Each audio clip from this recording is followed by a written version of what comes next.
is interesting also about the Kolbrin Bible is that it's one of the only books I've ever found that has a vivid description of what took place in the first destruction, the destruction of the First World Age. But we're going to go into that. But I want to give my co-hosts, Alan Swanson and Kevin Unterberger, a chance to give a shout-out. Kevin, you want to sound off? Sure. Shabbat Shalom, everyone. Once again, I'm blessed to be here with Brother Alan and Brother Zen for another exciting show. And I was looking forward to hearing your thoughts on the Kolbrin Bible. While I have never had the opportunity to read it, I trust your discernment, Zen, and Brother Alan's. And while the portion of the show that really tweaked my interest was the thoughts upon Nibiru or Rahab, or as some might call it, Planet X, or wormwood that they correlate it to in the scriptures. And while my views differ from I suspect from yours and Brother Allen's as far as the reality of this particular planet, I in jest before we came onto the show said, well, I'm probably going to be the one that plays devil's advocate. What I should have said is I probably am going to be the one that plays God's advocate as far as the concerning the existence of this planet X, this Nibiru, this Rahab, this wormwood that is spoken of in the scriptures. The scriptures speak of it as wormwood, and I will make my viewpoint known on the show. So I might be in opposition to maybe possibly what you folks, you and Alan, might believe or have come to glean knowledge upon. But that doesn't mean, and that's what this show is all about, I think, folks, is different perspectives. But as far as Planet Nibiru goes, as we get into the show, I'll make my stance known to all of you, and we'll let the listeners decide, where the truth leads them. It's all in the process of us seeking the truth, and I love doing it with you guys, and I think that it's going to be an interesting topic here. But just know that I'm not trying to debate whether this planet is in existence or not. I'm just reading what the Kolbrin Bible says. So. Oh, I know. But anyways, Alan, do you want to give a shout out? Yeah. Good afternoon, Fallen Angels TV, weighing and sharpening slaughter prophetic revelations that are, in my opinion, soon to befall the earth. There's nothing I'd rather be doing. Blessed to be here. Yeah. So I want to, for those that haven't had a chance to even look at this particular book, it's incredible amount of work put together, and it covers like Genesis to Revelation, it covers from the beginning all the way to the end. But so I'm gonna go into this. Let me hold on one second.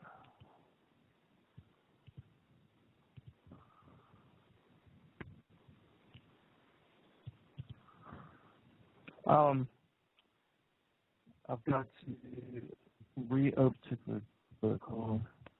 It's going to take me just a second. Hey, Alan, have you read some of this, right? Why don't you comment a little bit while I open this document about what you think you read? Okay, well, Zen had pulled out about 5 chapters from this book. I would say it would be on paper, say maybe about 15 pages maximum. This is a breakdown of the day of the Lord. You have a ridiculous, tight, highly prophetically crammed full of parallels to what is known in the Word as the day of the Lord, what occurs at the inception of the 6 seals. You've got things, I just broke down 30 points here quickly that I'll just look right through, that I pulled out from probably about 60 sentences. It speaks of a great red dragon. This is Revelation 12, descending with a tail. Also, Revelation 12, the thundering, lightning, a darkening of the sky, cinders, fires, and stones falling. That's at the first trump. Oceans pouring out of land. That's also in the prophets. You got a burning of men by fire. This is a primary facet of the end times. It's the form that the judgment comes in to eradicate the sinners from the earth. unrepentant. You've got a tearing open of the earth. You've got a red dust forming in the atmosphere, a crashing of rocks to the earth, few survivors, men hiding in mountains, terror, earthquakes, earth being moved from its very foundations. This is the pole shift in Isaiah 24. You've got a drastic alteration of landscape, mighty winds, soars upon men. It speaks of its mouth actually being an abyss. You've got hail falling to the earth, the destruction of the trees, melting of mountains, also a very specific terminology to the day of the Lord in the prophets. The bloodying of waters, a vile contamination of the waters, destruction of all the grass, great swarms of locusts. You've got a total blackness, a destruction of ships, and another one, the earth spewing up the dead and the embalmed being revealed to all, a halting of the grinds and a great moral degeneracy. I mean, I could have even kept going with that, and then I pulled that out of literally like about 40 or 50 sentences of a prophetic chapter in this book. So basically, what I've read in this book is it's the day of the Lord, but it explains the physics or a possibility of the physics behind it as being this great planet passing, and it also parallels implicitly the Exodus judgment.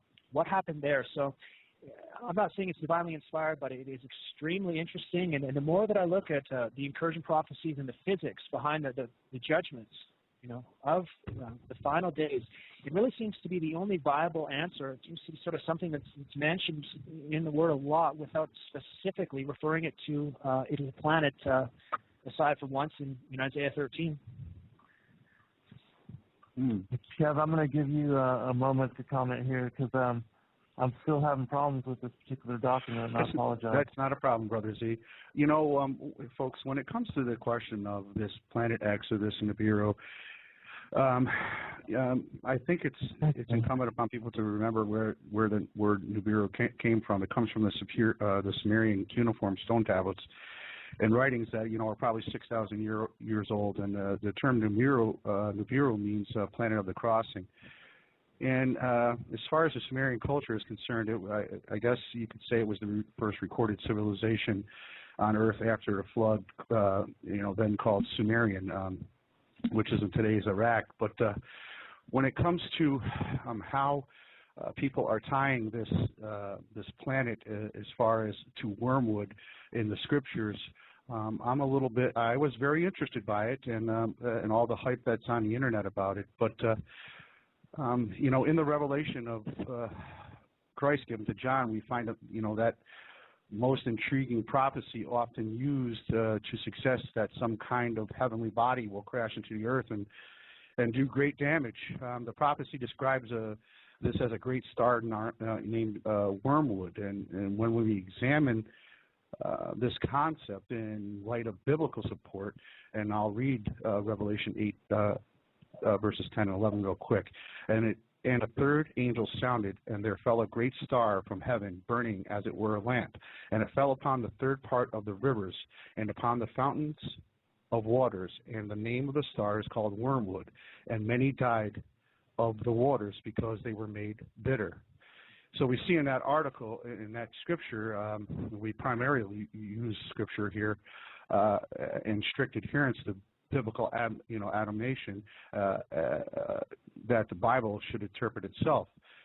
And I think our challenge is in understanding John's vision and defining what these terms and images mean. If we were to ascribe purely to the literal physical meaning of these, then we accept that a huge star burning brightly will crash into our planet, but somehow the earth will not be destroyed. It will mysteriously manage to fall on only the rivers and aquifers, fully 1/3 of them, which are scattered widely, across the globe. And no one will die from what would be a cataclysmic impact, but rather from the water which is poisoned and made bitter from the star. So now when you consider the physical interpretation of these things, we are confronted with events which violate the laws of our Creator God has set in motion in the universe. If we, on the other hand, cling to the strictly literal interpretation, but then justify our position by suggesting that God will violate his own laws to miraculously bring forth this to fulfillment, then aren't we departing from the literal physical understanding anyway and taking that position, I think. It's clear that it would violate the principle of biblical integrity and the consistency upon which the soundness of the Scripture is based. How and I think how does it violate the integrity? I think because it's an important and powerful message Christ has given to John, and when you search the Scriptures, I'm talking about the planet. Because if a planet was to impact the Earth, Brother Z and Brother Allen, it would destroy our planet. We know that. Oh yeah, absolutely. You know what I mean? And God never said that He was going to destroy our planet. And right. So I think it plays into, and I'm here again, it plays into that 90-10 part of 90% truth and 10% lie that we see Hollywood portraying, that there's going to be this rogue planet or asteroid hitting the Earth, and you see movies made about this to really to scare us and to and I think that the Illuminati, because they worship a different God, they kind of believe this, and that's why they build these great underground bases to hide in, and the Scriptures tell us about it. And let me interject here for just a second, yep. Kevin.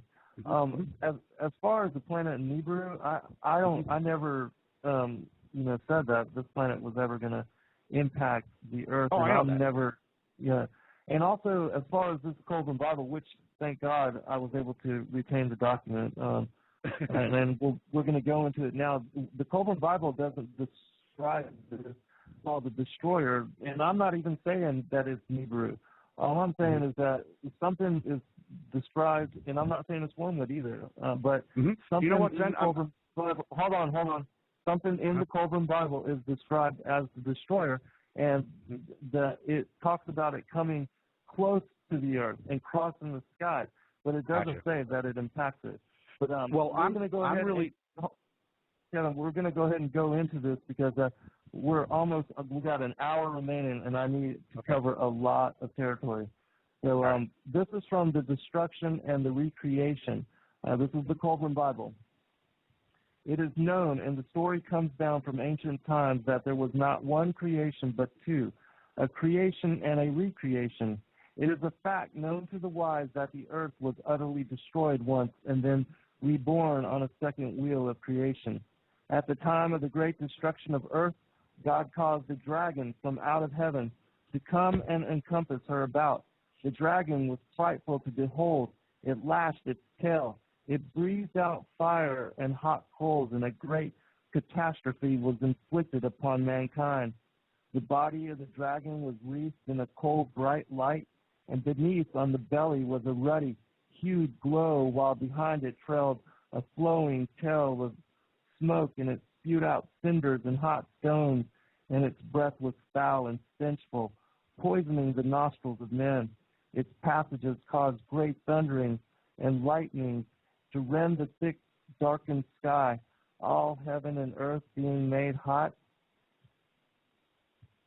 The seas were loosed from their cradles and rose up, pouring across the land. There was an awful shrilling, trumpeting, which outpowered even the howling of the unleashed winds. Men, stricken with terror, went mad at the awful sight in the heavens. They were loosed from their senses and dashed about, crazed, not knowing what they did. The breath was sucked from their bodies, and they were burnt with a strange ash. And then it passed, leaving earth enwrapped within a dark and glowing mantle, which was ruddily lit up inside. The bowels of the earth were torn open in great rising upheavals, and a howling whirlwind rent the mountains apart. The wrath of the sky monster was loosed in the heavens. It lashed about in flaming fury, roaring like 1,000 thunders. It poured down fiery destruction amid a welter of thick black blood. So awesome was the fearfully aspected thing that the memory mercifully departed from man. His thoughts were smothered under a cloud of forgetfulness. The earth vomited forth great gusts of foul breath from awful mouths opening up in the midst of the land. The evil breath bit at the throat before it drove men mad and killed them. Those who did not die in this manner were smothered under a cloud of red dust and ashes, or were swallowed by the yawning mouths of earth, or crushed beneath crashing rocks. The first sky monster was joined by another, which swallowed the tail of the one going before, but the two could not be seen at once. This monster reigned and raged above earth, doing battle to possess it. But the many-bladed sword of God cut them into pieces, and their falling bodies enlarged the land and the seas. In this manner, the first earth was destroyed by calamity, descending from out of the skies. The vaults of heaven had opened to bring forth monsters, more fearsome than any that had ever haunted the uneasy dreams of men. Men and their dwelling places were gone. Only sky boulders and red earth remained, where once there were, but amidst all the desolation, a few survived. For man is not easily destroyed. They crept out from caves and came down from the mountainsides. Their eyes were wild and their limbs trembled. Their bodies shook and their tongues lacked control. Their faces were twisted and the skin hung loose on their bodies. They were as maddened wild beasts driven into an enclosure before flames. They knew no law, being deprived of all the wisdom they once had. And those who had guided them were gone. The earth, only true altar of God, had offered up a sacrifice of life and sorrow to atone for the sins of mankind. Man had not sinned in deed, but in things he had failed to do. Man suffers only for what he does, but for what he fails to do. He is not chastised for making mistakes, but failing to rectify and recognize them. The great canopy of dust and cloud, which encompassed earth, enshrouding it in heavy darkness, was pierced by ruddy light, and the canopy swept down in great cloudbursts and raging storm waters. Cool moon tears were shed for the distress of the earth and the woes of men. When the light of the sun pierced the earth, piercing its shroud, bathing the land in revitalizing glory, the earth again knew night and day, for there was now times of light and times of darkness. The smothering canopy rolled away, and the vaults of heaven became visible again to man. The foul air was purified, and new air clothed the reborn earth, shielding her from the dark, hostile void of heaven. The rainstorms ceased to beat upon the faces of the land, and waters stilled their turmoil. Earthquakes no longer tore the earth open, nor was it burned and buried by hot rocks. The land masses were reestablished in stability and solidity, standing firm in the midst of surrounding waters. The oceans fell back to their assigned place, and the land stood steady upon its foundations.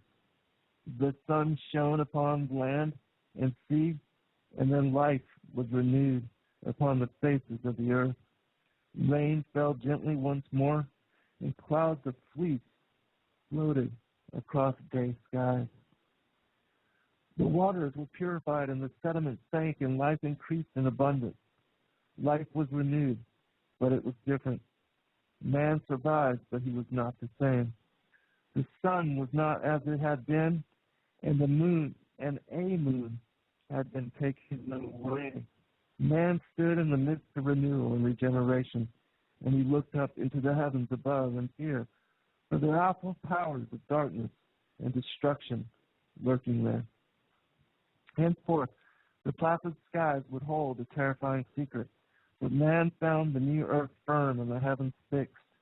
He rejoiced, but also feared, for he lived in dread that the heavens would again bring forth monsters and crash about him.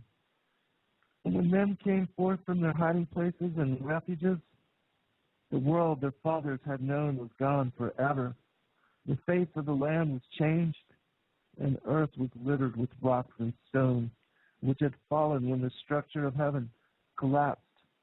One generation groped in desolation and gloom, and as the thick darkness was dispelled, its children believed they were witnessing a new creation.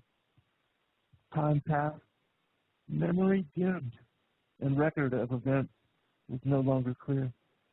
Generation followed generation, and as the ages unfolded, new tongues and new sounds replaced those of the old. Alan, do you want to comment?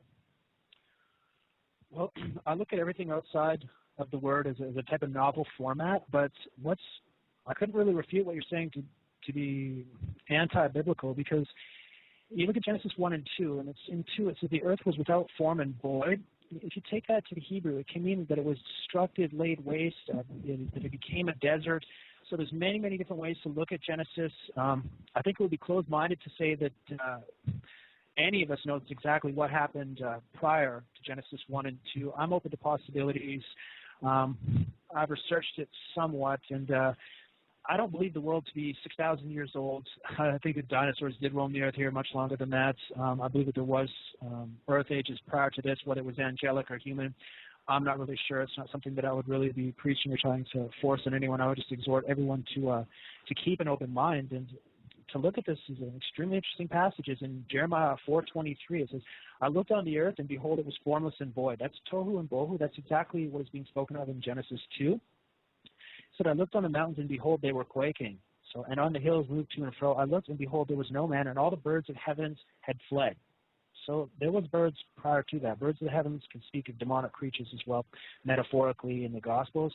And I looked, and behold, the fruitful land was a wilderness, and all the cities were pulled down before the Lord in his fierce anger. So what Jeremiah is seeing here is either to take place in the future or to take in place prior to Genesis 2, or it's cyclic, and it will take place in both those instances. So I'm open to to seek this and learn more about it. Highly interesting. Well, I think it just, it's interesting in that it just adds to, because nowhere else have I found anything written about the destruction of the first world age. And I talk about that in my book, and I have this particular passage in my book as well when I'm talking about, and I bring out 2 Peter as well too. But I do believe, like you, that the first world age, the spiritual world age, I feel that it was destroyed, and that the Lord destroyed it because the angels had corrupted it so completely that that the Lord had to destroy it. And like with him wiping out the hybrids with the flood, that was also a destruction. But Kevin, you want to comment? Yeah, I perfectly agree with the 3 world ages, and as you well know, and Brother Allen.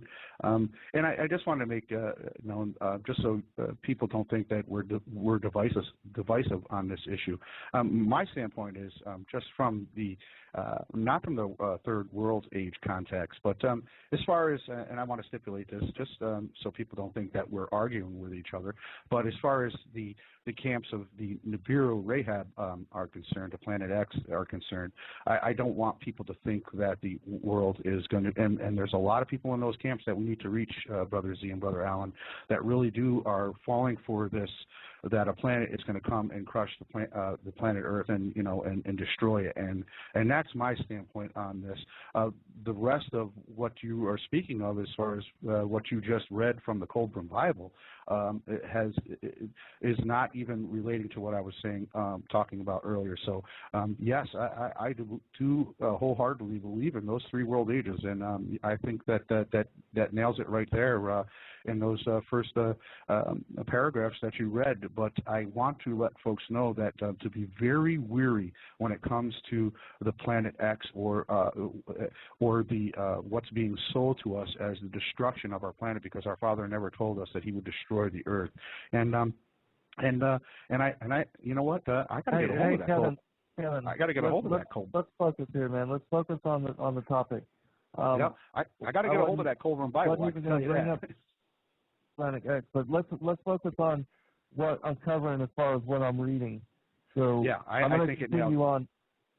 I'm going to continue on. This is chapter 3. It's called the Flood of Atuma, and I'm not going to read the full entire description of this particular account, only up until a certain part, but just the very beginning. And this particular part talks about a partial flood that was brought on to destroy the Tower of Babel, and that they were creating all that.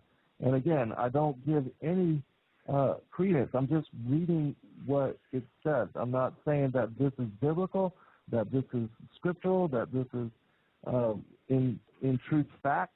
I'm not making any of those claims. I'm just reading what it says and giving you a chance to hear it. Brother Z, can I ask you a question, without judging the work. So just, when you were when you were reading the flood of Akuma.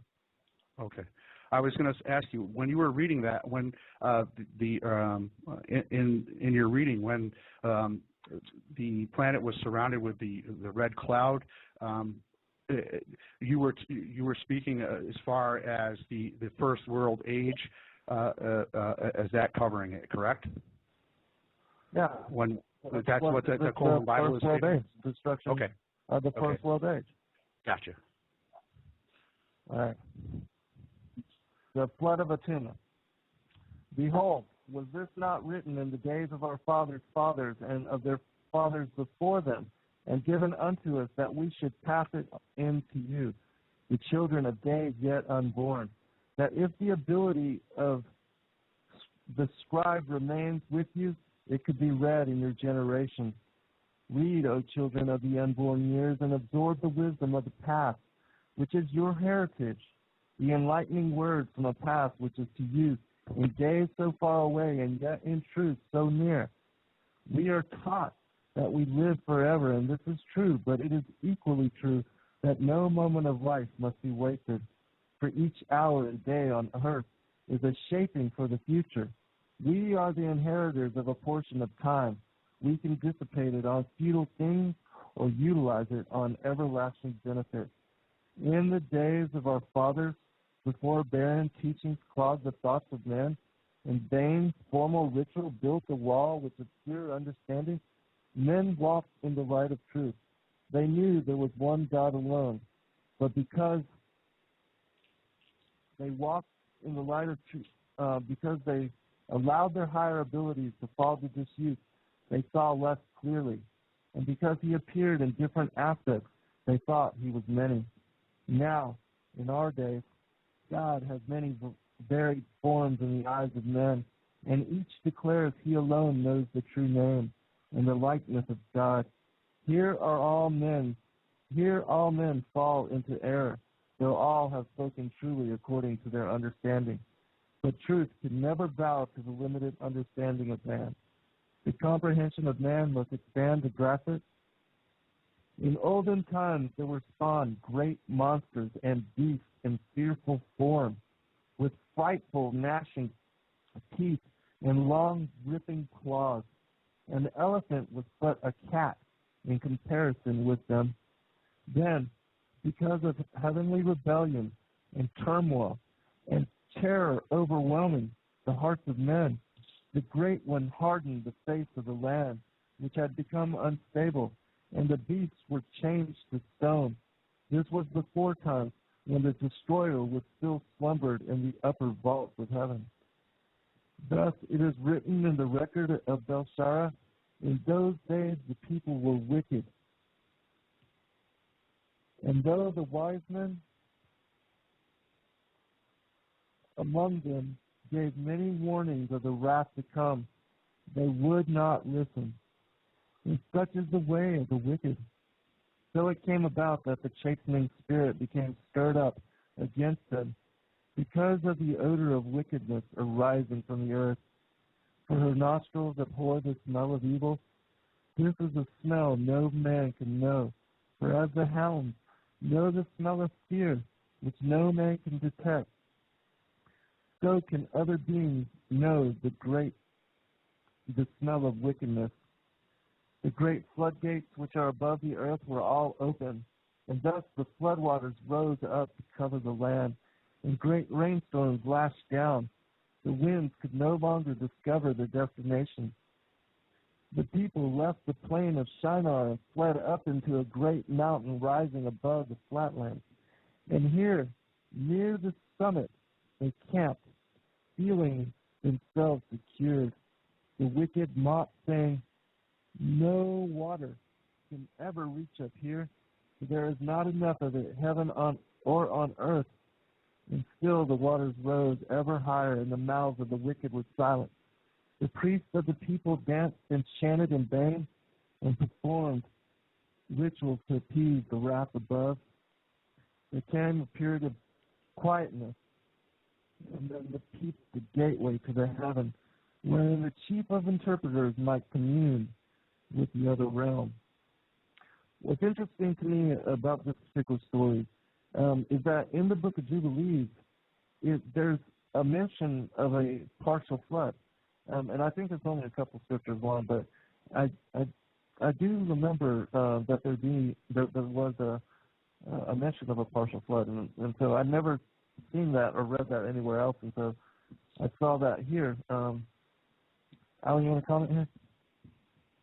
Amos speaks about, I think it's about in the 8:8 area, of great waters being brought up over Tyre, I believe it is, and they'll never be seen again. Isaiah 24 and many other areas such as 6 seal point to such devastation and the earth being brought off its foundations, which again the Kolbrin Bible does speak about, that there is going to be great tsunamis. Also, it's, prophecies regarding Bob out in the end days, as well as in Luke 21, says that the waves will be roaring, and in Jeremiah 50 or 51 that the waters will be brought up over Babylon. So tsunamis will play a part in our future as well. And why I'm interested in this book is, in this concept, is because you look at Exodus, and there's a massive amount of prophetic revelation that people skip over here. You just plug in the 2 witnesses, the second Exodus prophecies mentioned throughout the prophets, and the parallels between Exodus and the book of Revelation with things like locusts, bloodied water, darkness, boils, frogs being demonic beings in Revelation, hail.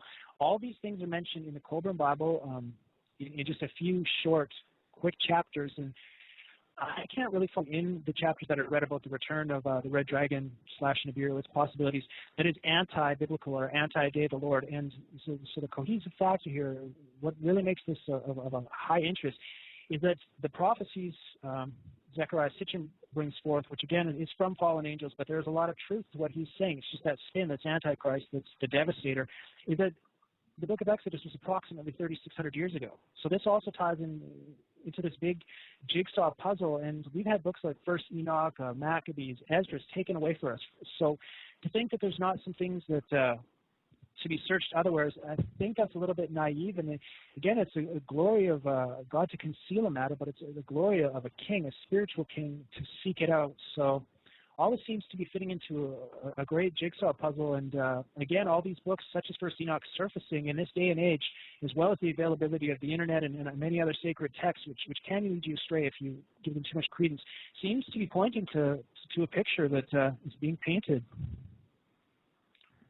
Yeah, it's interesting to me is that in having studied, the whole wealth of Scripture and holy words and holy works and what is considered holy books by different people, is that there's so many different things that are mentioned. There's wormwood in Revelation. There's Planet X. There's Niburu. There's the Sumerian. There's the destroyer of the Kolbrin Bible.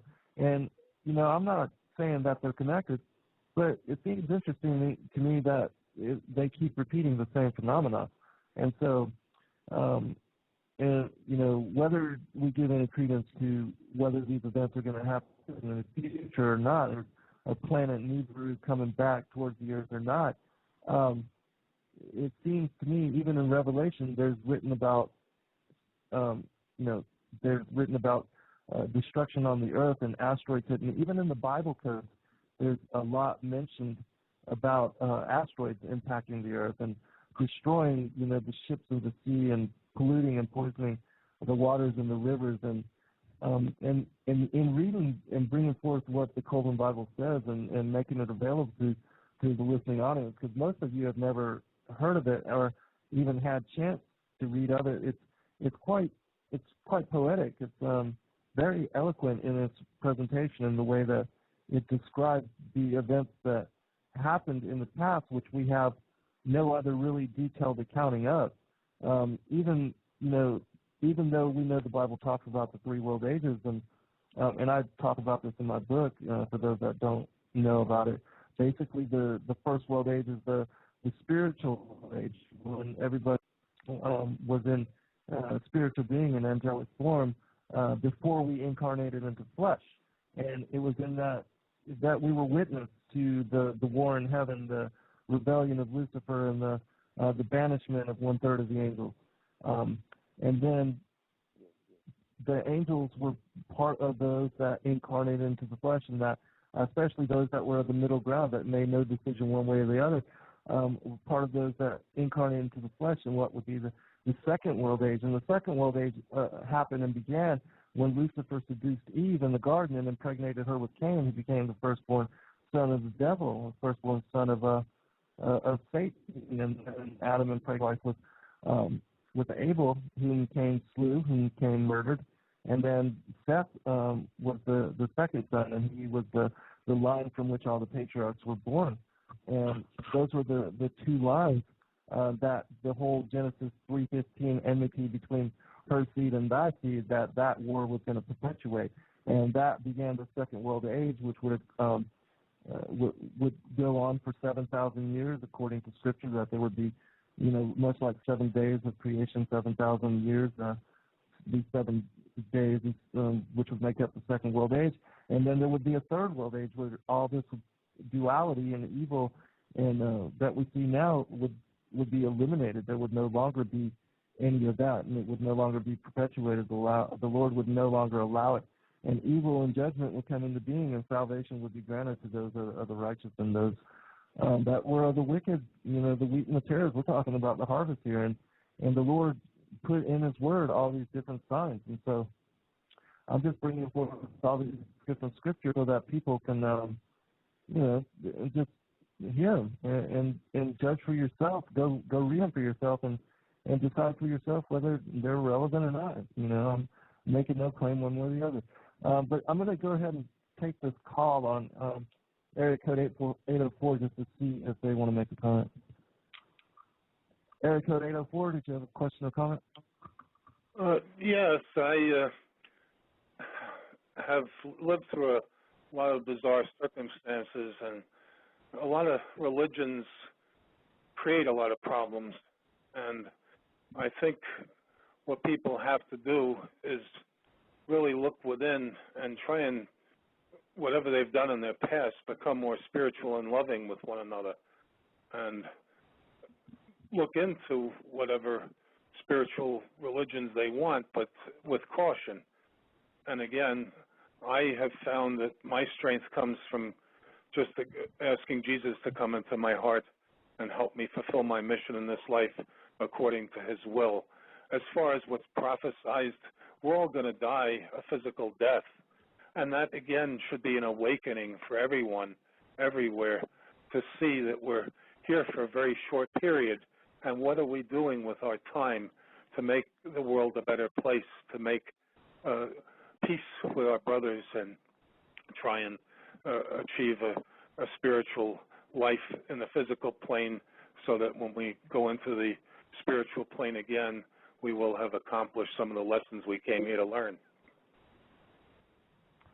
Yeah, I fully agree with you, brother. I think that is what all this is about, is in developing a relationship with the Father and the Son, and that's true religion. It's a personal relationship. It's not about a building. It's not about a book. It's not one day a week. It's an every moment, every second kind of thing. And so I applaud you in your walk, brother, and I hope that you can continue to grow. All of us continue to grow in the Word and in the Lord, and I'm encouraged by your seeking, and I thank you for calling in. Well, I thank you for allowing me to speak, and God bless you for your work, and I hope that anyone listening will do exactly what you said. Look within and ask for guidance, and it doesn't matter, if you've done some bad things in your past, you still have time to atone for them on the physical plane. But at the very least, even if you think you're a wonderful person, you're not. There's a lot more you can do with actions, kind actions, get out there, stir up the world, do some things with love in your heart and extend that to others so that as you be the example, they may become an example themselves someday. Absolutely. That's what it's all about, brother. That's why the Lord came into the flesh, an example to us through his, life and his work and his being, the kindness and the courtesy, the compassion, the foot washing, who is the greatest among you? He that serves the other, and then you serving each other and loving one another, and that's what it's all about. And so God bless you, brother. Thank you very much again. God bless you. Thank you. We'll take this one last call, see if they want a question, comment. Area code 770, did you have a question or a comment? Yeah, I think it's just a listener. I think I'm just listening. Yeah. All right, yeah, they're just listening in. All right, Alan, did you want to comment on what that brother said, and then we'll go on? I really like what he said about what to do with our time, but I'm not sure exactly where he was coming from on making the world a better place. That sounds a little Rick Warren-ish. God's about division and selection, and he's about the harvest. So I believe and I know that Christ wants us centered on the harvest and centered on salvation, because you can do a lot of great things outside of his name, but if it doesn't account or lead to or facilitate eternal salvation, it's really kind of pointless. Yeah, it should all be focused on that. And when that's the Holy Grail. For me, there is no other focus. But you do try to help others in everyday life and being. And that goes to not just other individuals, but also the animals that I come across in my everyday life, and even in dealing with the planet and with everything. I want to be kind and courteous and appreciate the sacredness of everything, and that the Lord really blessed everything with its own life and being and its own reason for existence. And so I just try to honor that, and I do try to make what we can do while we're here, make this a better place for our children and for I don't think we have much longer really, but anyways, we're going to go ahead and get back into this because this is pretty interesting information. This next part has to do with the children of Cain, and we know that it talks about how Cain became a city builder and how he built the first city for his firstborn son Enoch, who is not the Enoch of Seth's line who the Lord translated before his death. But it talks about the seduction of the children of Adam and Seth and how they became polluted, and then it goes into the story of Noah, which in this book, the Kolbrin Bible, they call him Hanok. So this is from chapter 4 of that particular thing. It's called the Deluge. It is written in the great book of the Firehawk that earth was destroyed twice, once altogether by fire and once partially by water. The destruction by water was the lesser destruction and came about in this manner. The people of those times spurned all spiritual things, and men lived only for pleasure, caring little for the good of mankind or the future of the people. Lewdness and lies were upon the tongues of all men, and brother could not deal justly with brother. The princes and governors and proper tribute was not paid. The statutes were held up to scorn. The lives of men were ruled by their desires, and they spent their days in gluttony, drunkenness, fornication, dancing and singing to instruments of music. The land was unattended, for men dissipated their strength in unproductive lusts and pleasures. Women lacked shame, for many would cast their glances after one man. Men fought among themselves and even slew one another because of their lust for worthless women. While the chaste women were not sought, they were even rejected, for men declined the effort of being worthy of them in the eyes of their fathers. Wives were unhonored, and only the women of pleasure commanded the attentions of men. Women were unclean and immodest, and men lay with them shamelessly in the presence of one another.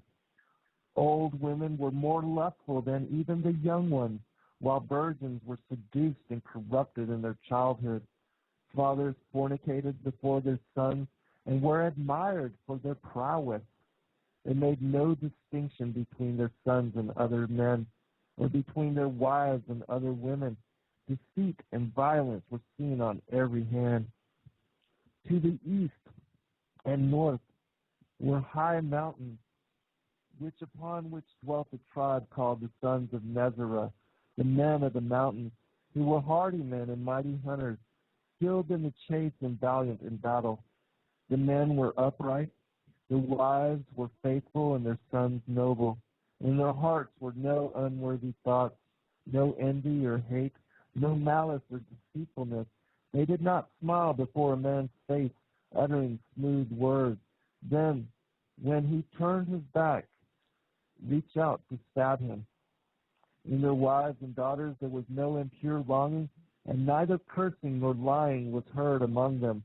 The womenfolk respected their men and decorum, yet there were men with men's ways of whoring, all forms of unmanliness and degeneracy.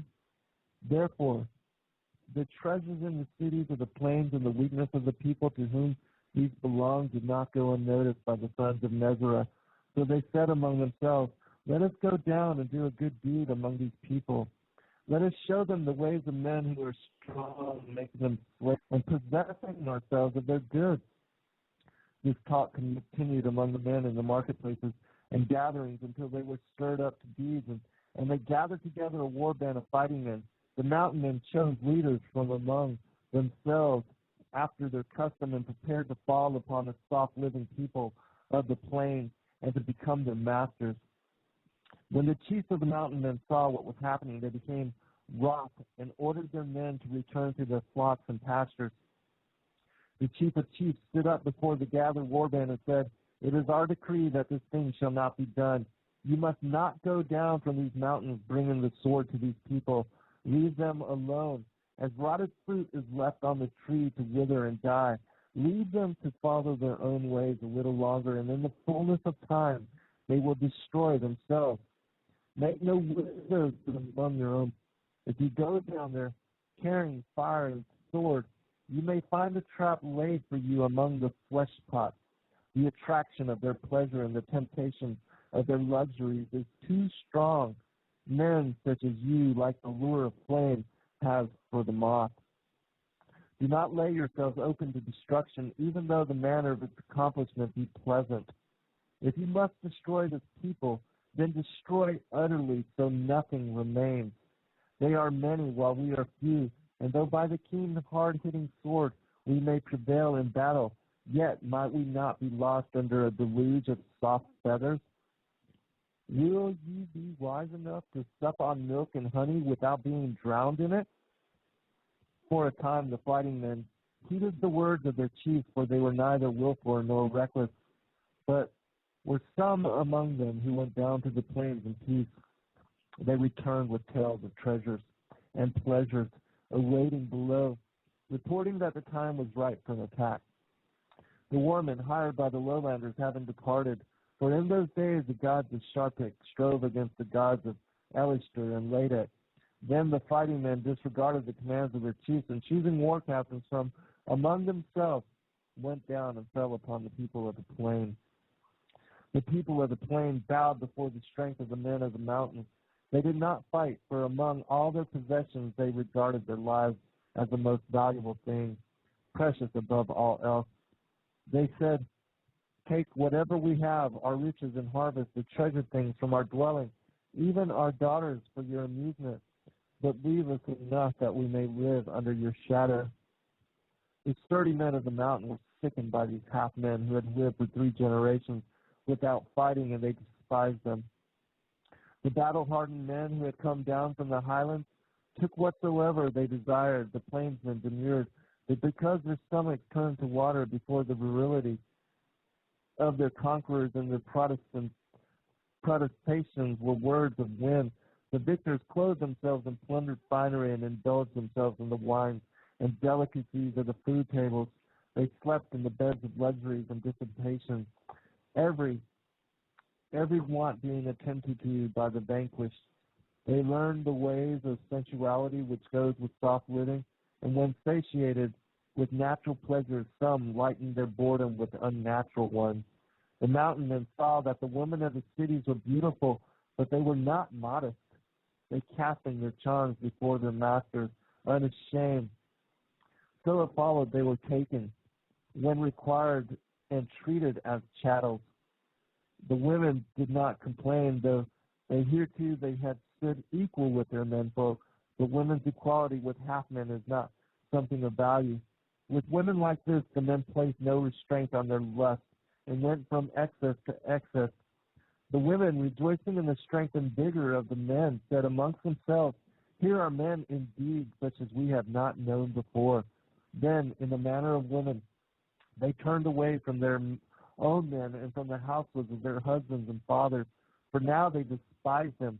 They threw off all the womanly restraint and grappled with the victors like ravening beasts, and the strong were vanquished by weakness. Always do women behave thus when their men are defeated in battle. It is for this men fight. None came to do battle with the victors, for they who had fought for the gods and destroyed themselves, and in the fullness of time the victors too were destroyed by the flesh pots, and by fornication and drunkenness, by ease and luxury. Their fighting strength and valor departed with the passing years. They grew fat and slothful. They who had come down in manly array to fight and win, who could not be challenged in battle by the lesser men of the plains, were eaten up in the mansions of pleasure, and in the drinking booths, with music and wine and fine linen. Upon the mountains and the mountain homes there were weeping and sadness among the women. Fields were untilled and cattle strayed away. Sheep went unplucked. The best craftsmen were gone, and few remained willing to learn their skill. The teachers of learning taught no more. The gnarled hand that had wielded the sword and terrorized the foe now plucked the strings of psaltery and lyre. The rough jerkins and corselets were cast off, and now garments of fine linen dyed purple and crimson. Men arrayed their softening bodies in gaudy attire and bathed in scented waters. They rejected their own women for those of the cities, whose hands and feet were stained with bright colors, and whose faces were marked with blue. One day from afar off came 3 men of Ardis, the country having been stricken by a mountain burst. They were worshippers of the one God whose light shines within men.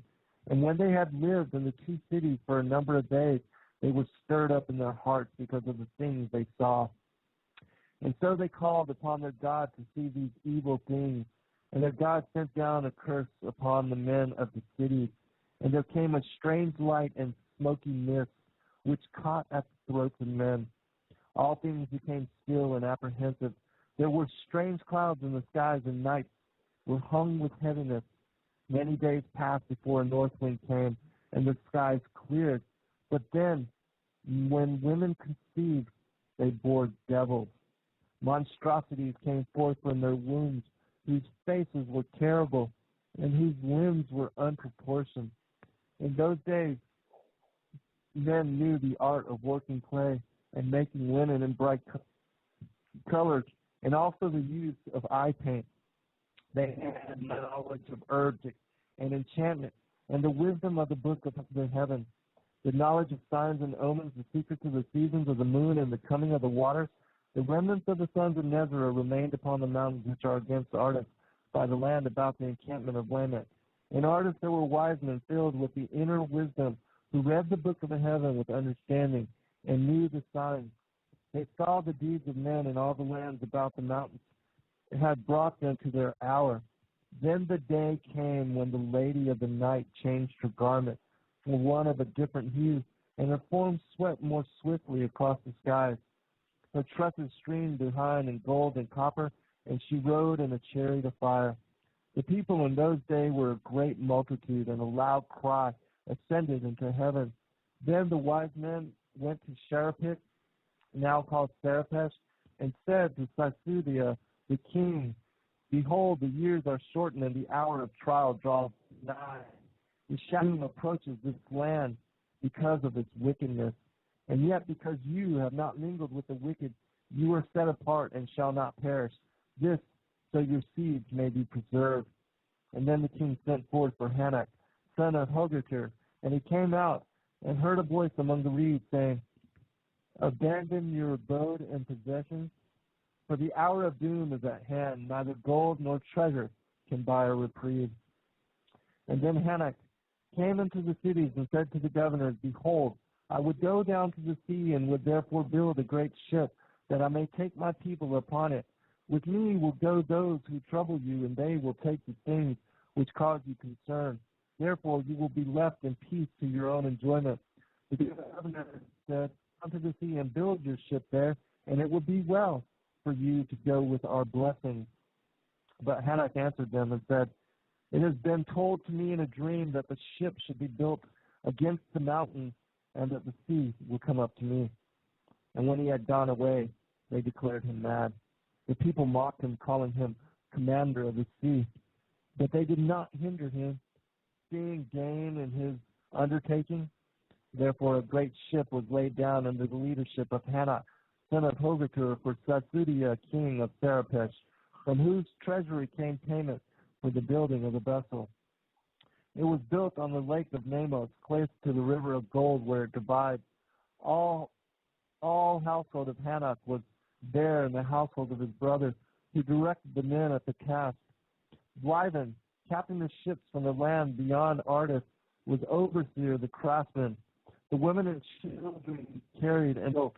The length of the great ship was 300 cubits, and its breadth was 50 cubits, and it was finished off above by 1 cubit. It had 3 stories which were built without a break. The lowermost was for the beasts and cattle, and for their provender, and it was laid over with sand from the river. The middle one was for the birds and the fowls, and for plants of every kind that are good for man and beast, and the uppermost one was for the people. Each story was divided in twain, so that there were 6 floors below and 1 above, and they were divided across with 7 partitions. In it was cisterns for water and storehouses for food, and it was built with ascaria wood, which water cannot rot or worms enter. It was pitched within and without, and the cisterns were lined. The planks were edged, and the joints were made fast with hair and oil. Great stones were hung for ropes of plaited leather, and the ship was without mast or oars.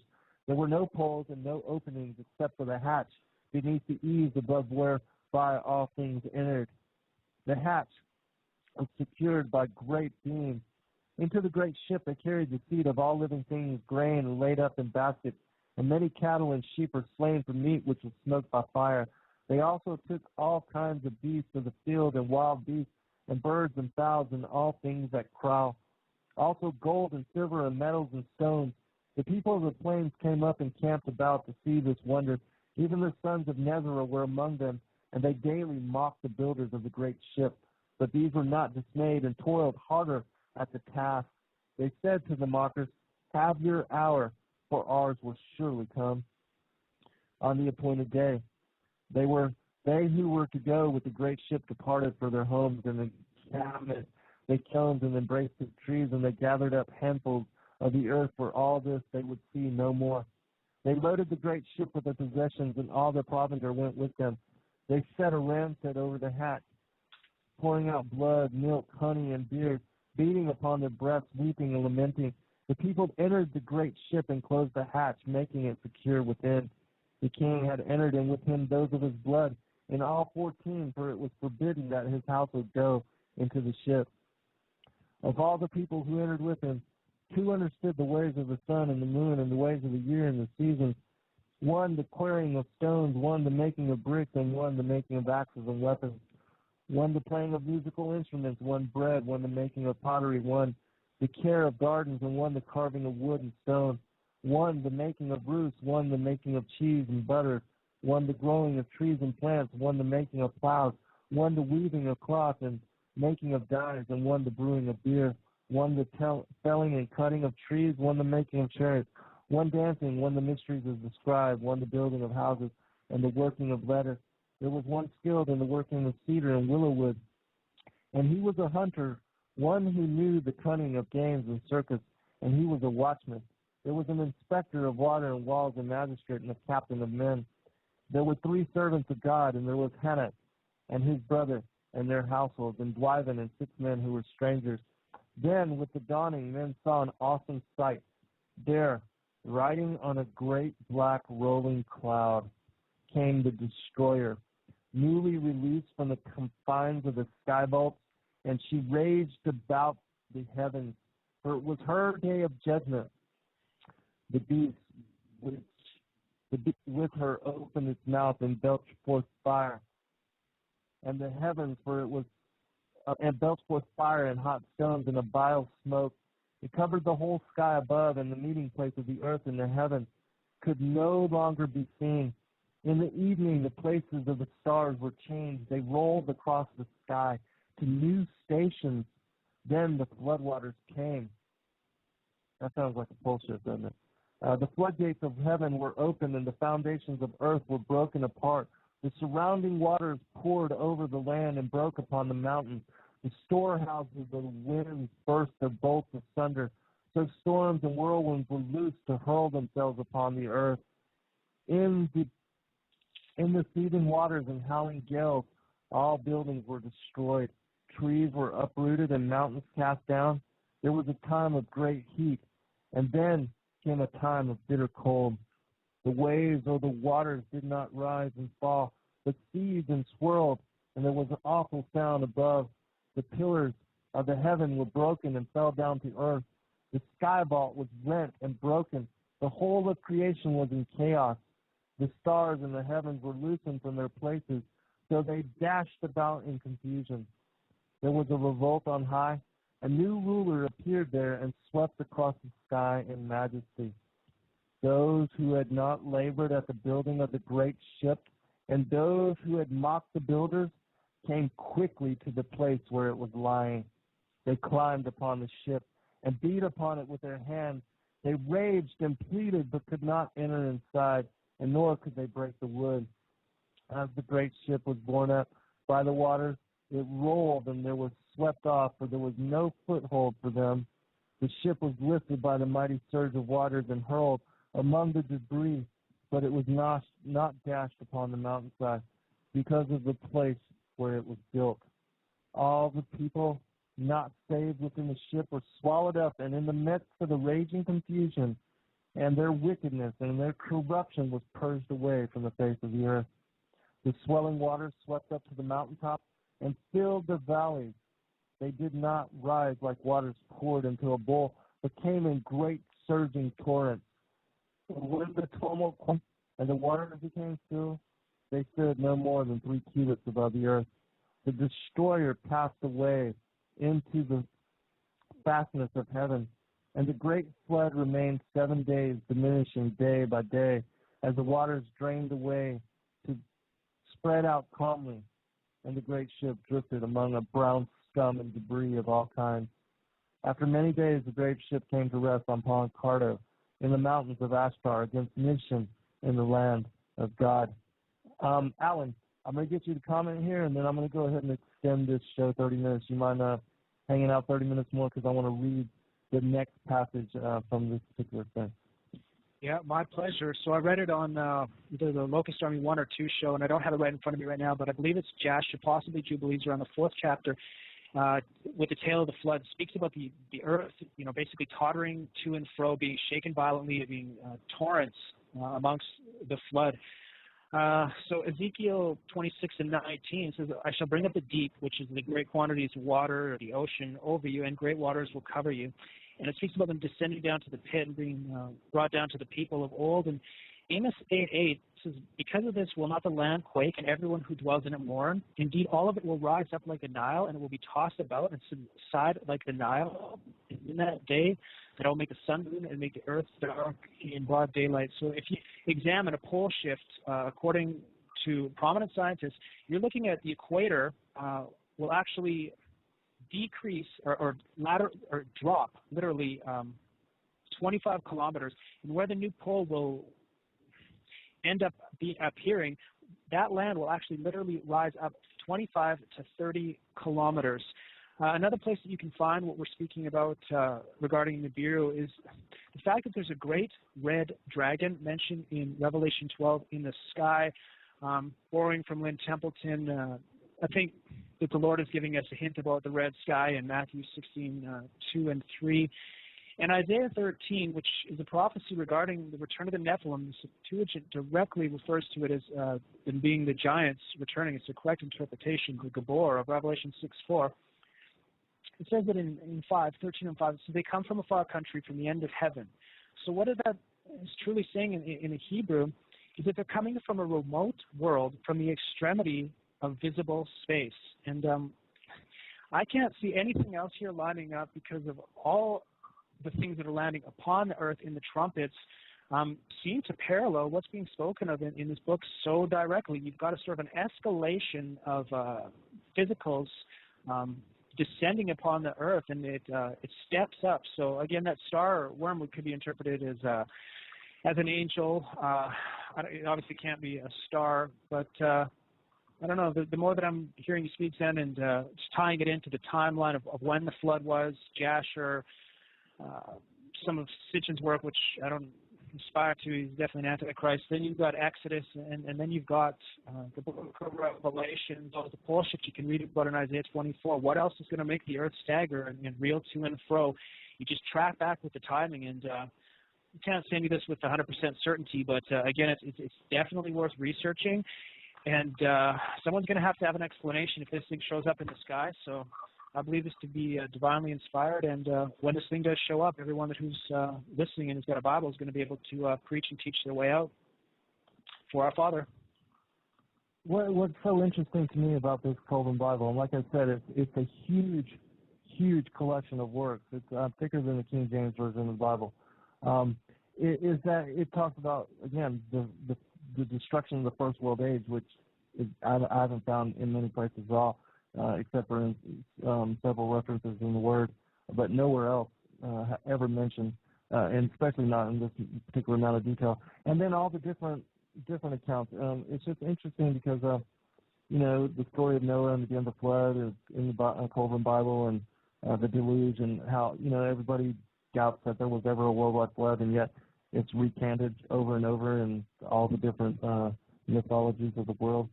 But so that's why I wanted to share this with people. Is just not saying it's authentic or it's truth. Again, make no certainty of that in any way, but just that it's interesting reading, and I think people should at least hear about it or know about it, or at least get the chance to study it for themselves and to make their own determination on it one way or the other. I don't think it's right to judge whole collections of work and scriptures without even looking into them. It doesn't make sense to me, but for some that makes sense, but for me it doesn't. I want to know what it says before I make any determination on whether it has any relevance. Okay, but going in, this is the next part of the destroyer. The next part of where the destroyer is mentioned in the Kolbrin Bible. And what makes this interesting is it gives the account of the Exodus and Moses leading the Hebrew people, the slaves out of Egypt, but it gives it from an Egyptian perspective.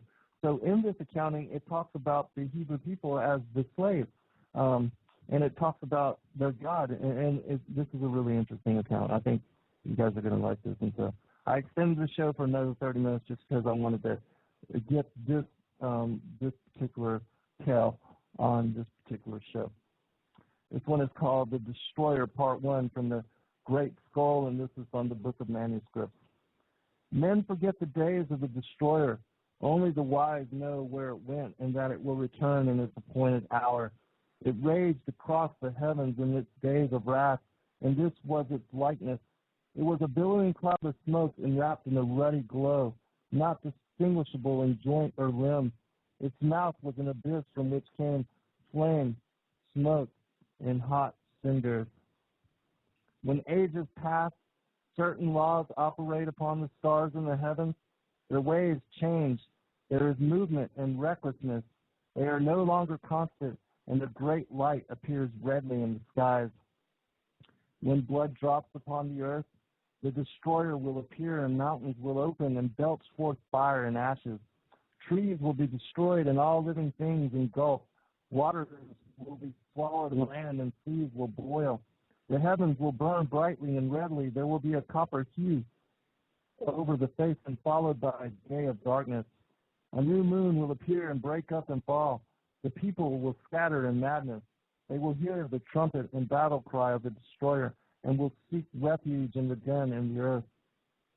Terror will eat away their hearts, and their courage will flow from them like water from a broken pitcher.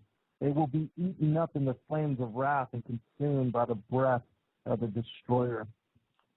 Thus, in the days of the heavenly wrath which have gone, and thus it will be in the days of the doom when it comes again. The times of its coming and going are known unto the wise. These are the signs and times which shall precede the destroyer's return. 110 generations shall pass into the west, and nations will rise and fall. Men will fly in the air as birds and swim in the seas and fishes, and men will talk peace with one another, one with another. Hypocrisy and deceit shall have their day. Women will be as the men, and men as women. Passion will be a plaything of man. A nation of soothsayers shall rise and fall, and their tongue shall be the speech learned. A nation of lawgivers shall rule the earth and pass away into nothingness. One worship will pass into the four quarters of the earth, talking peace and bringing war. A nation of the seas will be greater than any other, but will be as an apple rotten at the core and will not endure. A nation of traitors will destroy men with wonders, and it shall have its day. Then shall the high strive with the low, and the north with the south, the east with the west, and the light with the darkness. Men shall be divided by their races, and the children will be born as strangers among them. Brother shall with brother. This from Matthew 24, and I'm not sure this is what I was talking about with the Egyptian pharaoh. It might go into that, but I'm going to continue reading. Women will become the common property of men and will no longer be held in regard and respect. Then men will be ill at ease in their hearts, and they will seek they know not what, and uncertainty and doubt will trouble them. They will possess great riches, but be poor in spirit. Then will the heavens tremble and the earth move. Men will quake in fear, and while terror walks with them, the heralds of doom will appear. They will come softly as thieves to the tombs. Men will know them for what they are. Men will be deceived. The hour of the destroyer is at hand, and in those days men will have the great book before them. Wisdom shall be revealed. The few will be gathered for the stand, because it is the hour of trial. The dauntless ones will survive. The stout-hearted will not go down to destruction. Great God of all ages, alike to all, who sets the trials of man. Be merciful to our children in days of doom. Man must suffer to be great, but hasten not his progress unduly in the great winnowing. Be not too harsh on the lesser ones among men. Even the son of a thief has become your scribe. Okay, yeah, it is going to go into the part with the Pharaoh and how he chases down what are called the slaves in this particular book. But, Alan, I want to get you to comment on that last part that I read. It was kind of Matthew 24-ish, wasn't it? Reading just these chapters, and I don't think I'd go as far as reading the entire book right now because I'm just too caught up in the Bible. But oh, of course. Yeah, it's to me, not even to me. There is dozens and dozens and dozens of exact parallels with the day of the Lord. So I don't believe this book to be divinely inspired. But like Ben said, you can't throw out the baby with the bathwater. I've had extra biblical works open up the Word for me. So it's just like something like First Enoch. It's like I could not have understood that paradigm, that reality, that dimension of prophecy or the spirit realm without that book. So some people consider it anti-biblical, but again, the Word of God is always a filter. So you just pull whatever through it, and if something opens up anything in the Word for you, I believe that we should be all over something like that. And the First Enoch speaks of stars changing their orders, and I don't have time to go into it right now, but there is another Exodus, the second Exodus. We go to a place called Bozrah. That's where the bride is supernaturally protected. There are going to be leaders. There are going to be deliverers. There is an end-time Pharaoh that you can read about. I believe it's in Ezekiel 28, 29, 30. He is a type of Leviathan, a great monster. So many things here just seem to really line up with the Word. And if people are still not seeing this, just store it on the shelf. But my question to you would be, why does the book of Revelations mention a great red dragon, which is a pyros, a great pyros dragon, which specifically means, it only means in the Greek having the color of fire, and it's in the sky. So because you don't see something directly handed to you just on a silver platter, like a little paragraph to explain everything to you, the Word of God doesn't work that way. It's in idioms, it's in metaphors, it's in parables. It's a type of matrix. So when you're starting to move from book to book to book to book, and you're seeing things come out from all the books, sort of like collaboration or a mosaic. The truth is there. You're never ever going to find deep truths in the Word of God just by reading, little excerpts and thinking that you understand it. It's supernatural. It's multi-leveled, and it's even encrypted, so is that only those who the Lord, gives, and it's His disciples, it's the cross bearers that will understand the parables and the deep truths. Yeah, and I agree with you, Alan. It's like a puzzle for me. Now, in seeking the Word of the Lord and wanting to know truth, I can't just discount everything without even looking into it, or anything for that matter. And so I study everything, I read everything. But of course, my foundation is in the Word, and you know that I'm a servant of Yahweh and Yahushua, Savior, Messiah, and the Old Testament, the Torah, the Commandments, the Ten Commandments. So I fully give credence to the Word and use that as a foundation. But you're right. I've found so many other things in these extra biblical texts, or just even other books that have strengthened me in the Word, and broadened my understanding and my discernment of it. And so, continuing on, O sentinels of the universe who watch for the destroyer, how long will your coming vigil last? O mortal men who wait without understanding, where will you hide yourselves in the dread days of doom, when the heavens shall be torn apart and the skies rent in twain, in the days when children will turn gray-headed? This is the thing which will be seen. This is the terror your eyes will behold. This is the form of destruction that will rush upon you. There will be the great body of fire, the glowing head with mouths and eyes ever-changing. Terrible teeth will be seen in formless mouths, and a fearful dark belly will glow redly from fires inside.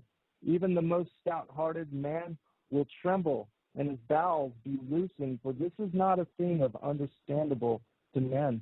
It will be a vast, sky-spanning form, enwrapping earth and burning with many hues within. Wide open mouths, these will descend to sweep across the face of the land, engulfing all in its yawning jaws. The greatest warriors will charge against it in vain.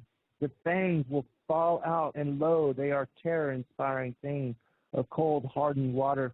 Great boulders will be hurled down upon men, crushing them into red powder, as the great salt waters rise up in its train and roaring torrents pour towards the land. Even the heroes among mortal men will become with madness, as moths flying swiftly to their doom in the burning flame. So will these men rush to their own destruction. The flames going before will devour all the works of men. The waters following will sweep away whatever remains. The dew of death will fall softly as gray carpet over the cleared land, and men will cry out in their madness, "Oh, whatever being there is, save us from this tall form of terror. Save us from the gray dew of death." Part 3. The dune shape called the destroyer in Egypt was seen in all the lands whereabouts. In color it was bright and fiery, in appearance changing and unstable. It twisted about itself like a coil, and fiery in appearance, changing and unstable, like water bubbling into a pool from an underground supply, and all men agree it was the most fearsome sight. It was not a great comet or a loosened star, being more like a fiery body of flame. Its movements on high were slow. Below it swirled in the manner of smoke, and it remained close to the sun, whose face it hid. There was a bloody redness about it, which changed as it passed along its course. It caused death and destruction in its rising and setting. It swept the earth with great cinder rain and caused many plagues, hunger, and other evils. It bit the skin of men and beasts until they became mottled with sores. The earth was troubled and shook. The hills and mountains moved and rocked. The dark, smoke-filled heavens bowed over earth, and a great howl came to the ears of men, borne to them upon the wings of the wind. It was the cry of the dark Lord, the master of dread. Thick clouds of fiery smoke passed before him, and there was an awful hail of hot stones and coals of fire. The doom-shaped thundered sharply in the heavens and shot out bright lightnings. The channels of water were turned back unto themselves, and when the land tilted, and great trees were tossed about and snapped like twigs. Then a voice like 10,000 trumpets was heard over the wilderness, and before its burning breath the flames parted. The whole of the land moved, and mountains melted. The sky roared like 10,000 lions in agony, and bright arrows of blood sped back and forth across its face. Earth swelled up like bread upon the earth. This was the aspect of the doom shape called the Destroyer. When it appeared in days long gone by in olden times, it is thus described in the old records, few of which remain. It is said that when it appears in the heaven above, earth splits open from the heat like a nut roasted before the fire. Then flames shoot up through the surface and leap about like fiery fumes upon black blood. The moisture inside the surface, the moisture in the land is all dried up in the pastures, and cultivated places are consumed in flames, and they and all the trees become white ash. The doom shape is like a circling ball of flame which scatters small fiery offspring in its train. It covers about a fifth part of the sky and sends writhing snake-like fingers down to the earth. Before the sky appears frightened, and it breaks up and scatters away. Midday is no brighter than night. It spawns a host of terrible things. These things said of the Destroyer in the old records, read them with a solemn heart, knowing that the doom shape has its appointed time and will return. It would be foolish to let them go unheeded. Now, men say, such things are not destined for our days. May the great God above grant that to be so. But come, the day surely will, and in accordance with his nature, man will be honored. This next part, which is the final part we're going to cover today, is called the Dark Days. And this is the aftermath of this particular thing, whatever it is, the Destroyer coming through the skies, and this is what happened to Egypt. And this is during the time where Moses is leading them out during the Exodus. This is a really incredible passage. The Dark Days began with the last visitation of the Destroyer, and they were foretold by strange omens in the skies. All men were silent and went about with pale faces. The leaders of the slaves which had built the city to the glory of Tom stirred up unrest, and no man raised his arm against them. They foretold great events of which the people were ignorant and of which the temple seers were not informed. These were the days of the ominous calm, when the people waited for they knew not what. The presence of an unseen doom was felt. The hearts of men were stricken. Laughter was heard no more, and grief and wailing sounded throughout the land. Even the voices of children were stilled, and they did not play together, but stood as silent. The slaves became bold and insolent, and women were the possessions of any man. Fear walked the land, and women became barren with terror. They could not conceive, and those with child aborted. All men closed up within themselves. The days of stillness were followed by a time when the noise of trumpeting and shrilling was heard in the heavens.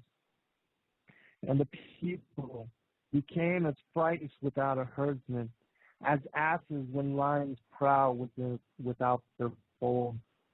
The people spoke of the God of the slaves, and reckless men said, if we knew where this God were to be found, we would sacrifice to him. But the God of the slaves was not among them. He was not to be found within the swamplands or in the brick pits. His manifestation was in the heavens for all men to see. But they did not see with understanding, nor would any God listen, for all were dumb because of the hypocrisy of men. The dead were no longer sacred and were thrown into the waters. Those already entombed were neglected, and many became exposed. They lay unprotected against the hands of thieves. He who once toiled long in the sun, bearing the yoke himself, now possessed oxen. He who grew no grain, now owned the storehouse full.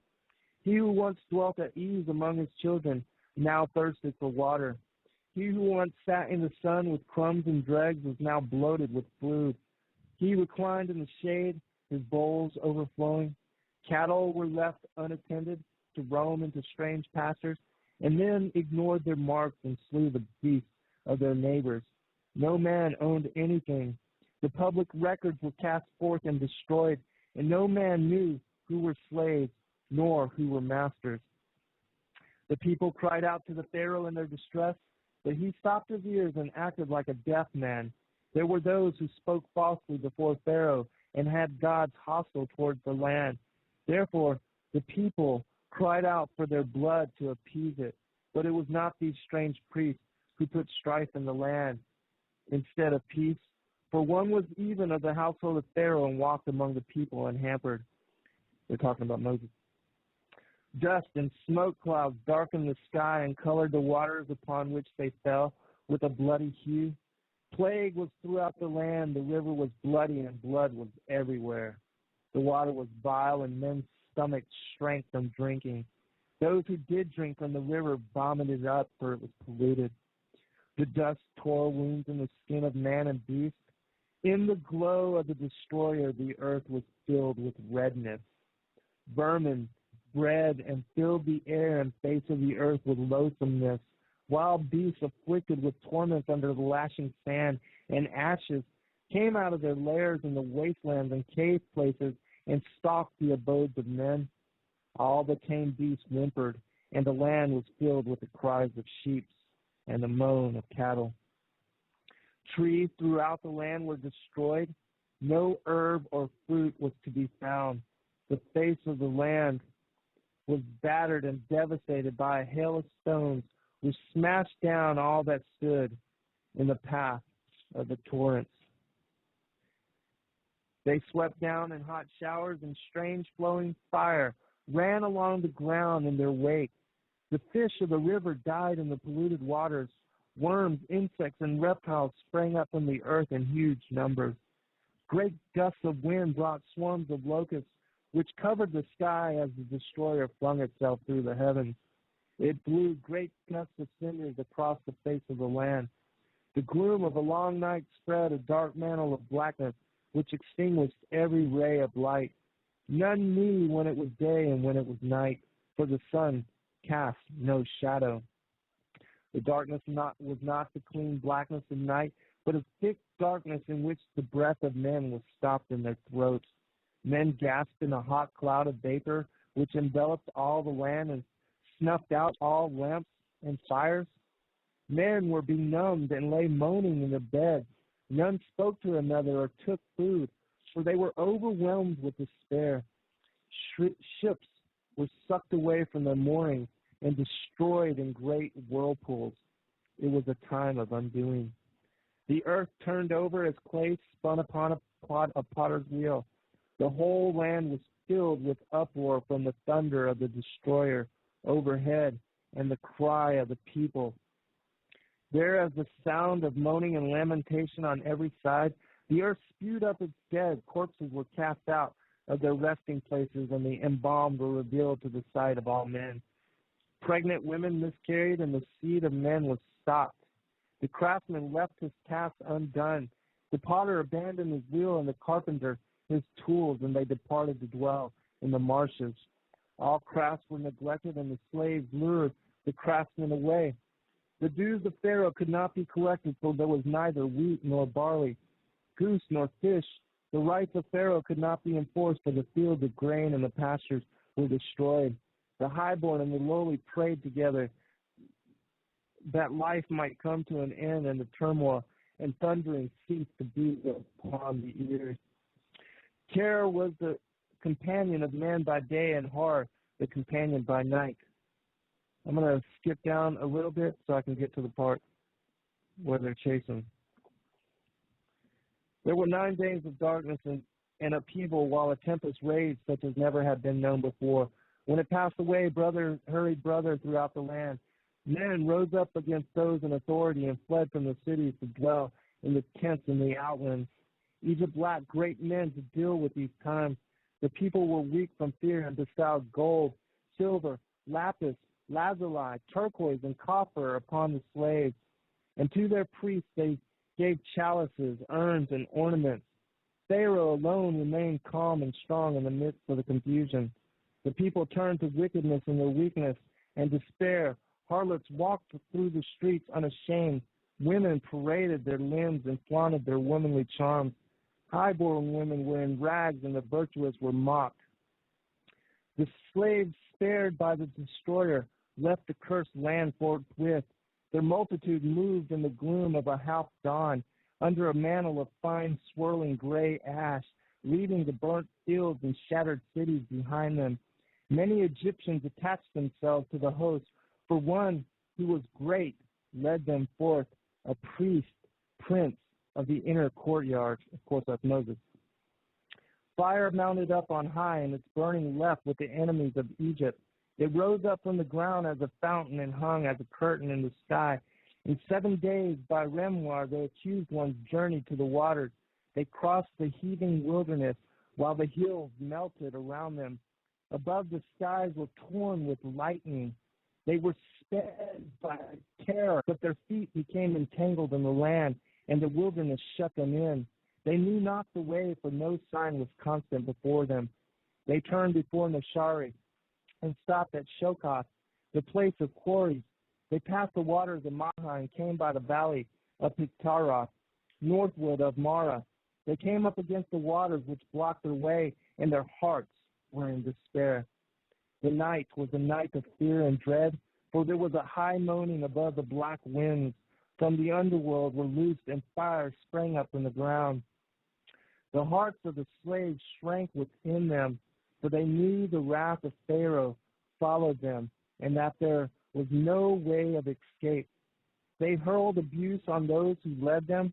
Strange rites were performed along the shore that night. The slaves disputed among themselves, and there was violence. Pharaoh had gathered his army and followed the slaves. After he departed, there were riots and disorders behind him, for the cities were being plundered. The laws were cast out of the judgment halls and trampled underfoot in the streets. The storehouses and granaries were burst open and robbed. Roads were flooded and none could pass along them. People lay dead on every side. The palace was split, and the princes and officials fled so that none was left with authority to command. The lists of numbers were destroyed. Public places were overthrown, and households became confused and unknown. Pharaoh pressed on in sorrow, for behind him all was desolation and death. Before him were things he could not understand, and he was afraid. But he himself well and stood before his host with courage. He sought to bring back the slaves, so the people said the magic was greater than the magic of Egypt. The host of Pharaoh came upon the slaves by the saltwater shores, but was held back from them by a breath of fire. A great cloud was spread over the host and darkened the sky. None could see except for the fiery glow and the unceasing lightnings which rent the covering cloud overhead. A whirlwind arose in the east and swept over the encamped host. A gale raged all night, and in the red twilight dawn there was a movement of the earth. The waters receded from the seashore and were rolled back on themselves. There was a strange silence, and then in the gloom it was seen that the waters had parted, leaving a passage between. The land had risen, but it was disturbed and trembled. The way was not straight or clear. The waters about were as if spun within a bowl. The swampland alone remained undisturbed, and from the horn of the destroyer came a high shrilling noise which stopped the ears of men. The slaves had been making sacrifices in despair. The lamentations were loud, and now before the strange sight there was hesitation and doubt. For the space of a breath they stood still and silent. Then all was confusion and shouting, some pressing forward into the waters against all who sought to flee back from the unstable ground. Then, in exaltation, their leader led them into the midst of the waters. Through the confusion, yet many sought to turn back into the host behind them, while others fled along the empty shores. All became still over the sea and upon the shores, but behind the earth shook and boulders split with a great noise. The wrath of heaven was removed to a distance and stood upwards of the two hosts, and still the host of Pharaoh held its ranks firm, in resolve before the strange and awful happenings, and undaunted by the fury which raged by their side, stern faces lit darkly by the fiery curtain, and then the fury departed, and there was silence. Stillness spread over the land while the host of Pharaoh stood without movement in the red glow. And then with a shout, the captains went forward, and the host rose up behind them. The curtain of fire had rolled up into a dark billowing cloud which spread out as a canopy. There was a stirring of the waters, but they followed the evildoers past the place of the great whirlpool. The passage was confused in the midst of the waters, and the ground beneath unstable. Here in the midst of the tumult of waters, Pharaoh fought against the hindmost of the slaves and prevailed over them, and there was a great slaughter amid the sand and the swamp and the water.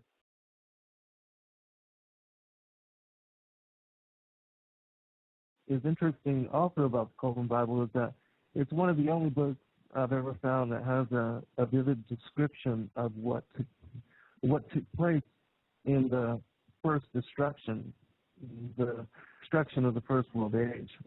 But we're going to go into that. But I want to give my co-hosts, Alan Swanson and Kevin Unterberger, a chance to give a shout-out. Kevin, you want to sound off?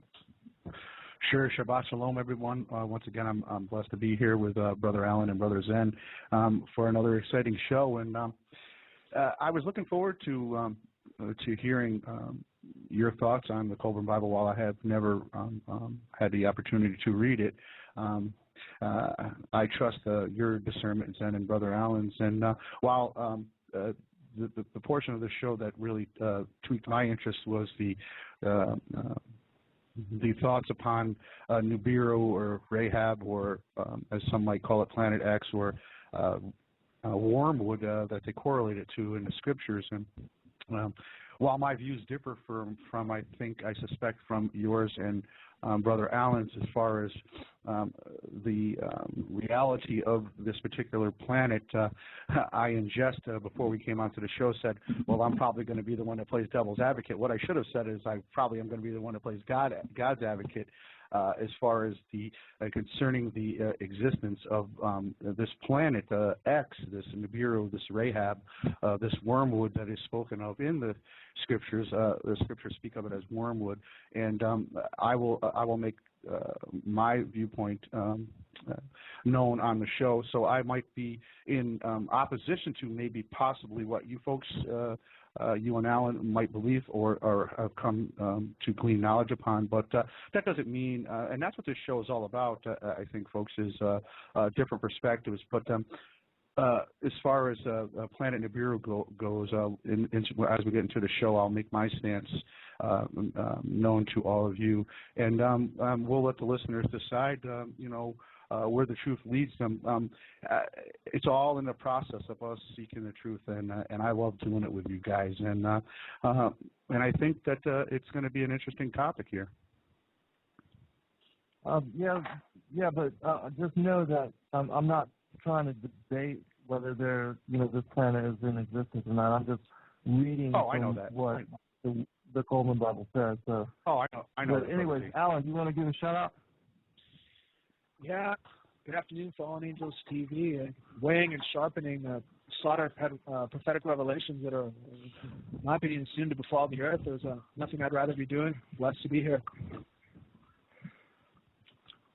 Yeah. So I want to, just for those that haven't had a chance to even look at this particular book, it's incredible amount of work put together, and it covers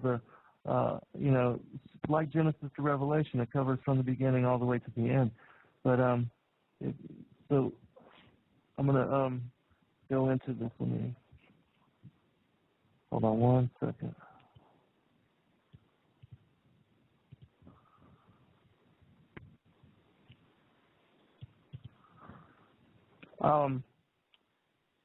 I've got to reopen the book. Hold on. It's going to take me just a second. Hey, Alan, have you read some of this, right? Why don't you comment a little bit while I open this document about what you think you read? Okay, well, Zen had pulled out about 5 chapters from this book. I would say it would be on paper, say maybe about 15 pages maximum. This is a breakdown of the day of the Lord. You have a ridiculous, tight, highly prophetically crammed full of parallels to what is known in the Word as the day of the Lord, what occurs at the inception of the 6 seals. You've got things. I just broke down 30 points here quickly that I'll just look right through that I pulled out from probably about 60 sentences. It speaks of a great red dragon. This is Revelation 12, descending with a tail. Also, Revelation 12, thundering, lightning, a darkening of the sky, cinders, fires, and stones falling. That's at the first trump. Oceans pouring out on land. That's also in the prophets. You got a burning of men by fire. This is a primary facet of the end times. It's the form that the judgment comes in to eradicate the sinners from the earth. Unrepentant.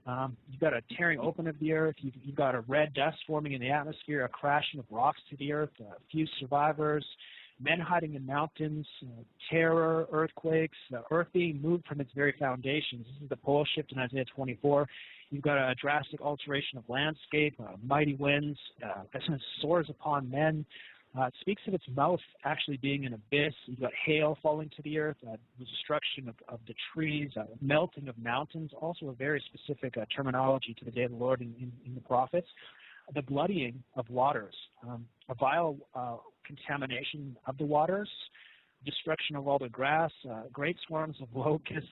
You've got a total blackness, a destruction of ships, and another one, the earth spewing up the dead and the embalmed being revealed to all, a halting of the grinds and a great moral degeneracy. I mean, I could have even kept going with that, and I pulled that out of literally like about 40 or 50 sentences of a prophetic chapter in this book. So basically, what I've read in this book is it's the day of the Lord, but it explains the physics or a possibility of the physics behind it as being this great planet passing, and it also parallels implicitly the Exodus judgment.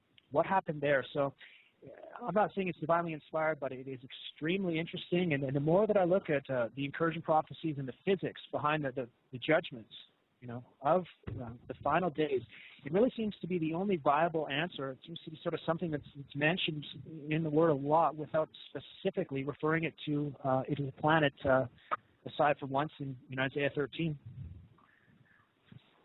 Kev, I'm going to give you a moment to comment here because I'm still having problems with this particular document, and I apologize. That's not a problem, Brother Z.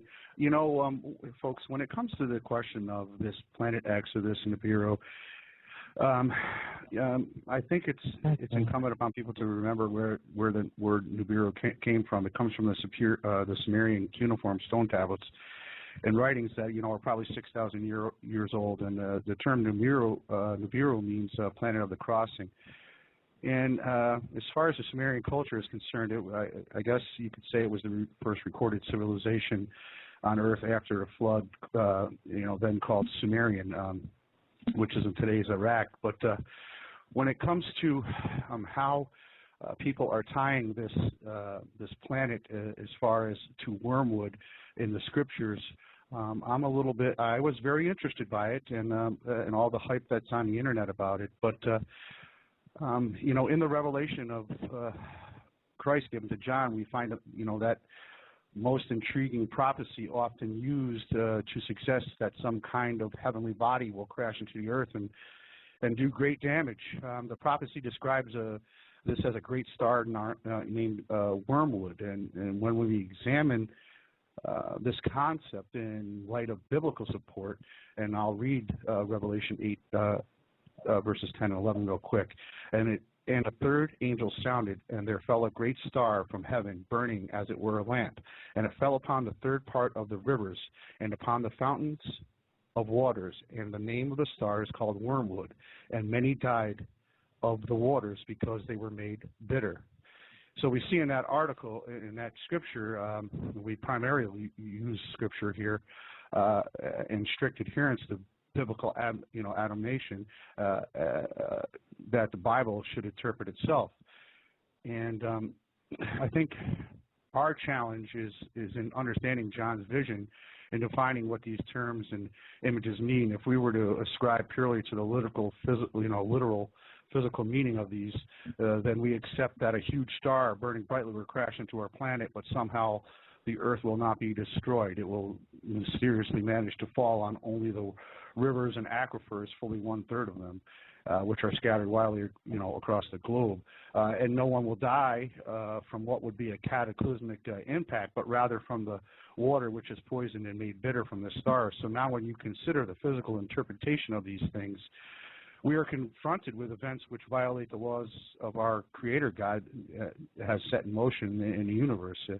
If we, on the other hand, cling to the strictly literal interpretation, but then justify our position by suggesting that God will violate his own laws to miraculously bring forth this to fulfillment, then aren't we departing from the literal physical understanding anyway and taking that position, I think?